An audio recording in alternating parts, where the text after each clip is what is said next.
Welcome back to Primetime Morning. Now we're reminded time and again that when a disaster like the blast in Mumbai strikes, there is tragedy and helplessness in the world.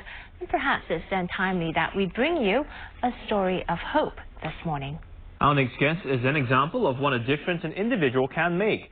Cpt Budi Soehardi is a pilot with Singapore Airlines, and when he's not flying around the world, he runs an orphanage together with his wife and 3 children in East and West Timor. And right now he's also helping to rebuild homes in his hometown, Yogyakarta, which was struck by an earthquake not too long ago. And despite all that he's done, Cpt Budi says he's just trying to help as a fellow human being. Now let's say a very good morning to Cpt Budi. Thank you for joining us this morning. Thank you. Tell us more about your projects in Timor and Yogyakarta. What inspired you to take on these activities? Okay, the project in Timor actually was triggered by the broadcast on an Indonesian television program about the East Timor refugees, the way they live and the conditions that they're having in the refugees camp. And 40 days after that, it's supposed to be my annual leave that time.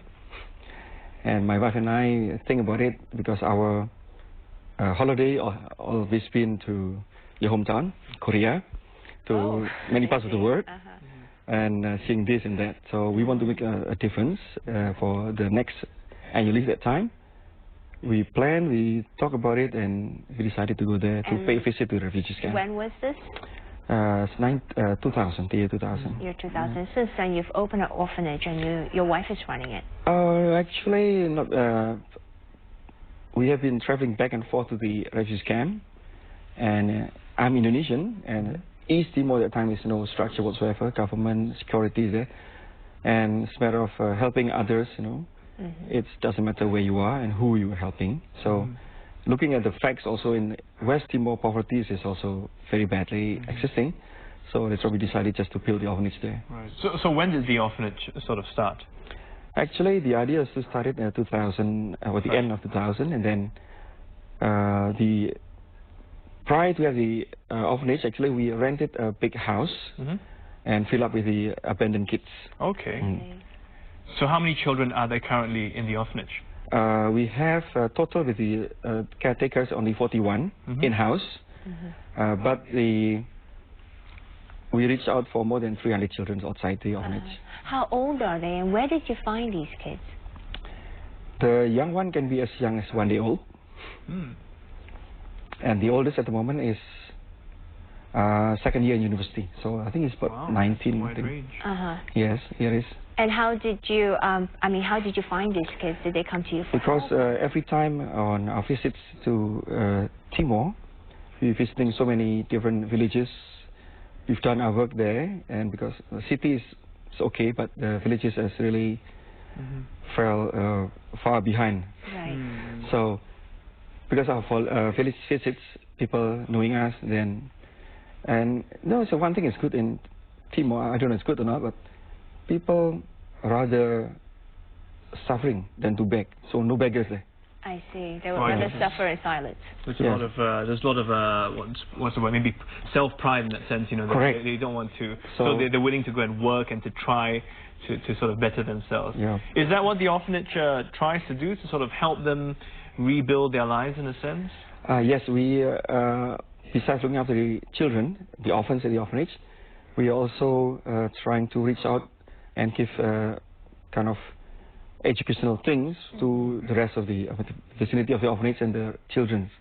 That's has been our main goal. The orphanage also hosting for so many activities, something like goal setting, this and that. And recently, in last March, there's one bright Singaporean student. His name is Ihao. Together with him and 15 others college students, poly, created activities called seedling vision. So basically try to plant seeds to them, let them develop later on by themselves. So it was good. Yeah. So it's really good result that we had. So your wife spends 9 months of the year running the orphanage. You have children aged 17, 15, 10. Yep. How are they involved? How do you get them to join in? At the moment, my daughter's there, 2 daughters. My son is, because he's in local school, so he's here with me. My wife is there. And a month before, my son was there for 1 month during the school holiday. And our holiday for the last 5 years has been there.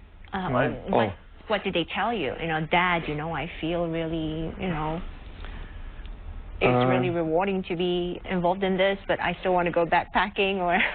No, they actually, once they reach there, they don't want to come back to Singapore.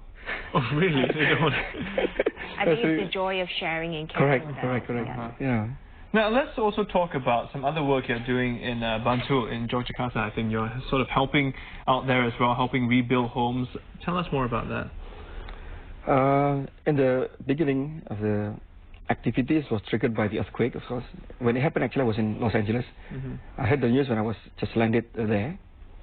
Having difficulties to reach my family for 2 days. They cannot be reached by phone or by whatever means. During that time, I wrote an email to my friends, said, hey, let's do something about it.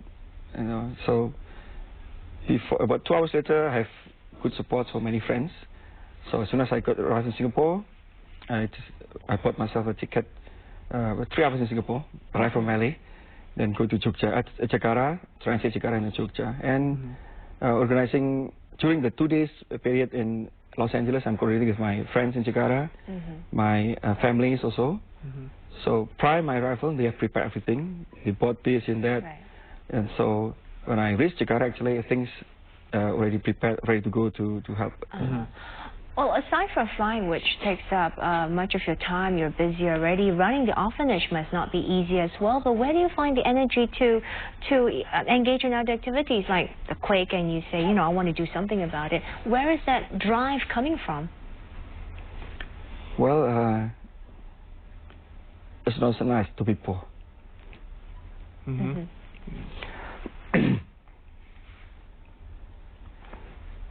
Where it's rewarding when you help these people, and when you look at them, you feel the pain with them as well. More or less like that, yes. I was there myself. Yeah. Is it very difficult for you to talk about it? No, it's all right. It's nice to see somebody else smiling. Right. Yeah. And to be able to be the one to sort of, I guess, help bring that smile to them, you know. Yeah. What do you think you would like people to sort of take away or to remember from all this work that you're doing? I mean, the people that you're working with, if anything at all, what are you hoping that they will be able to remember or to walk away with, you know? I was being taught by my parents that nothing is impossible. And the only thing we can go further, excel further, is through education and work hard. That's why our goal, our priority has been trying to enhance the education for all the orphans at the orphanage and all the children we can reach out in the orphanage.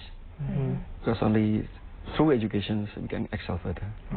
And then so many things can be achieved. That's true. It's just like the saying goes, if you give a man a fish, he'll eat for a day, but you teach a man a fish and he'll eat for a lifetime. Exactly. Well, I just want to say, Captain Budi, we salute you. I'm sure the people you're helping are very grateful to you, and we're proud to know you as a friend as well. Thank you. Thank you very much. Thank you very much for your good work. Captain Budi Soehardi there, a pilot with Singapore Airlines who's helping to rebuild homes in Yogyakarta and runs orphanages in East and West Timor together with his wife and 3 children, something that we can definitely learn a lot from.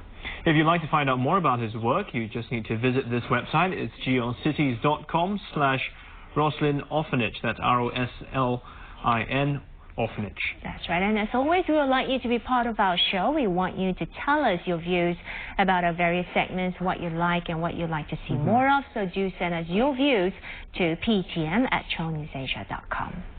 We're just going to head off for a short break now, but do stay with us here on Primetime Morning. There's still more to come.